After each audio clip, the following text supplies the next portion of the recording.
Thanks for joining us today on the monthly third level webinar titled FacilitySmart for this month. My name is Frank Saline. I'm the CEO and founder of Third Level Consulting, leader in Children's Activity Center business development, growth, and success. If you haven't been to our website, please come on to it. Hover your cursor over the What We Do navbar tab, and you'll see who we serve, our services, the educational services that we offer, including courses, webinars, conferences, and other business acceleration series, and our free resources, the free ebooks, free webinars, and some other of our adjunct partners in the development of the Children's Activity Center industry. Today, our focus is on FacilitySmart and the steps to success. You'll notice that there are 8 successive stair steps as you go from the bottom left to the top right: facility manager, space allocation, schedule maxing, space production, space maintenance, interior and exterior design considerations, and future space planning. The document set is 38 documents that you'll see in this set that are available to our clients. If you're not a third level member yet, or a business member, or a member of our progressive family of business owners, program managers, and office managers, you're welcome to join anytime at the website, and we'll be happy to give you a free consult as well as a free tour of all of the services and benefits that we offer. You'll be amazed at the applications and documents and other services that are available to you in the professional and personal sphere. When we start looking at the facility manager, what would they oversee? Well, a facility manager or team would oversee a lot of things. They'd oversee some of the space allocation, space productivity, space maintenance, interior and exterior space experience, and talk about future space planning. Here's just a sample grid of how you could take a look at some of these areas and rate yourself or your facility from 1 to 10 in each one of these areas. Now, we also have a piece of software, which is an application called the Success Solutions Dashboard, which is part of the third level memberships that I'll show you a little bit more of at the end. But you could always just use a grid like this as well, should you want to just give yourself a facility overall rating. What does a manager actually do for maintenance? When you look at maintenance, this is not the facility manager, but just maintenance alone, which we'll get to in a little bit more detail. There's the daily, weekly, monthly, and periodic maintenance of a facility in addition to the strategic development of your facility, just so we know. Again, I'm going to go through this very quickly because I don't like to insult people's intelligence, yours or anyone else's. And you should, if you're starting to look at your FacilitySmart steps to success, be looking at seminars that come up like this in your area under facility management that might talk about the things you'll learn establishing your role as a facility manager. If you've got one of those or you want to develop one of those, we certainly have templates for that, for position descriptions and all the things they do, as you'll see in this document set. But the course content, as far as the nuts and bolts of facilities management and creating a successful environment and the realities of finance and budgeting and cost control, and facility operations, maintenance, and performance. A lot of these things are great. If these things come up in your area, please make sure you get to them or someone in your organization gets to it. Another thing you can do, this is a sample of the University of Colorado, an energy audit checklist.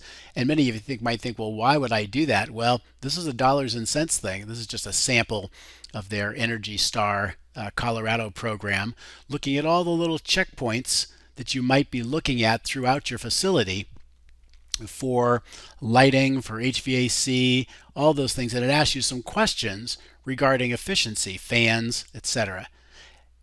Building envelope, inside, outside, other miscellaneous things. In terms of energy conservation programs, you might be shocked at what's actually out there in energy conservation programs and subsidies that are available periodically through your national government or through your state or provincial government. It's pretty amazing. We've got some great stories of people who've received great bargains, including our home facility as well. When you look at your program and your space allocation and space productivity, we always look at the off times as well, and this particular article has to do with increasing programs, enrollment and traffic, and peak off times, and goes through a number of programs that today are being enacted in facilities all over the country. different types of programs that you can look at. This is a 2-page document that elaborates on a lot of the different programs and gives you some ideas of things you can do in the off-peak times. When it comes time to flex spacing your entire facility, if your facility is all one space, I guess that's one thing. If it's cut up into other facilities or into separate spaces, or if you simply have areas that are designated for certain programs like a indoor playground or parties or after school or gymnastics, whether it's preschool, recreational, or competitive, you'll need to look at what the priorities are in each one of the areas. We call that flex spacing priorities to avoid conflicts. And looking at your main gym or the preschool gym, or if you're a cheer gym, or if you're a swim center, that's pretty easy. The pool is pretty much what it is, and swimming operators are pretty much experts at using their facility and space really well. But this is just the overview concept of how to just establish some priorities. Then the main gym, for example, if you are a gymnastics or cheerleading gym, it might be that the recreational programs have first priority, then maybe cheer, maybe day camps, then special events. But we're just looking to prioritize this a little bit. And with respect to operations, especially for gymnastics schools or gymnastics-based children's centers, we have some space and student load figures here having to do with preschool. Of course, they're smaller children, and so in 4,000 square feet, you might be able to fit up to 720 individuals a week. Or in recreational or developmental, it might be 8,000 square feet. I've translated that to square meters as well for our Australian friends and some of our Canadian friends as well. Could be 876 individuals per week on a reasonable time schedule, etc. Competitive gymnastics, the same thing. And you might do the same thing with swimming, looking at your pool area and going, well, for our babies, how many could we fit in per square foot, assuming reasonable schedules per foot or per meter, reasonable schedules for each week, or our age group swim or our competitive swim. So again, these things will just make you think a little bit. And then we actually have a couple of charts. If your facility was 35,000 square feet, based on days, times, number of stations, number of participants, depending on your teaching ratios, there are a number of things you could do. This is called schedule maxing, and it runs through all your programs that you might have, from sports and arts to swimming to education to adding on your variety of special needs, parties, indoor soft play, team building, other special events. You could have quite a few people through. And then a couple of sample charts that we have that really have to do more with each day, looking at scheduling a Monday, and each time based on half an hour blocks down the left here, and then on the right, the different locations, the different gyms, different areas. If you have a large facility, this is how you'd start to schedule it out, of course. And of course, then even more fine-tuned, looking at a gymnastics program, for example, and you do this in swim or whatever it is too, looking at the program and then saying, well, if we were going to do this, how would we break this down? Again, breaking it down by the half hour or maybe even by 15-minute blocks, and looking at the specific areas, vaulting, bars, beam, etc. And I'm sure you've done this if you're a swim program or a cheer program or a dance program. When you look at the space maintenance, looking at, first of all, what are we trying to maintain? Well, part of it is ideal interior experience considerations. Remember, we have clients that are more and more discriminating now.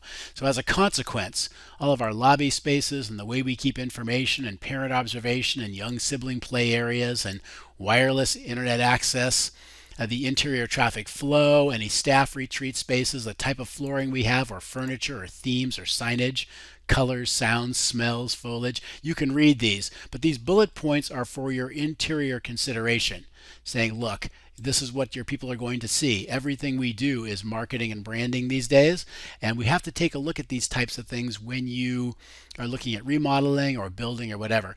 In addition to the interior experience, there's also an ideal exterior experience considerations, and you may wish to look at some of the exterior things as well. This goes to marketing. Again, clients are getting more and more picky, not less and less. So there's some things for your consideration. Another article that's included in here has to do with selecting interior colors. Goes on to why you should hire a professional cleaning company. And then some facility guidelines and cleaning, which have been procedures for actually literally cleaning the facility. What is some of the best ideas for this? And that goes on for 5 or 6 pages. Again, I'm not going to read you slides. If you're going to subcontract your facility and have subcontractors in your facility, then you'll have some guidelines which are in this document. Again, if you're a client, you get this entire document set along with the webinar. If you don't, become a member and you'll get them all. And then besides subcontracting, there's also subleasing. What are some guidelines to that as well? If you're going to be expanding your space anytime soon, either by square footage or acquisition or building a new facility, here's some things you're going to want to consider: feasibility studies, facility design considerations, your projected break even in the first 3 years of profit and loss based on your demographics, which third level consulting does in a very detailed format, your business plan, and your financing sources. So just some other things to consider.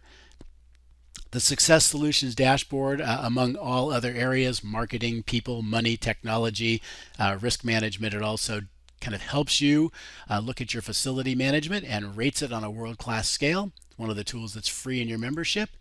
And last but not least, you might look at Risk Assure Solutions, which helps you monitor and look at all of your equipment inspections and repairs and maintenance, along with the accidents and incidents that happen. Risk Assure Solutions is another great thing that's there too. All right, well, thank you for joining us today on the webinar on FacilitySmart. We hope to see you very soon and wish you all the success along the road. Take good care.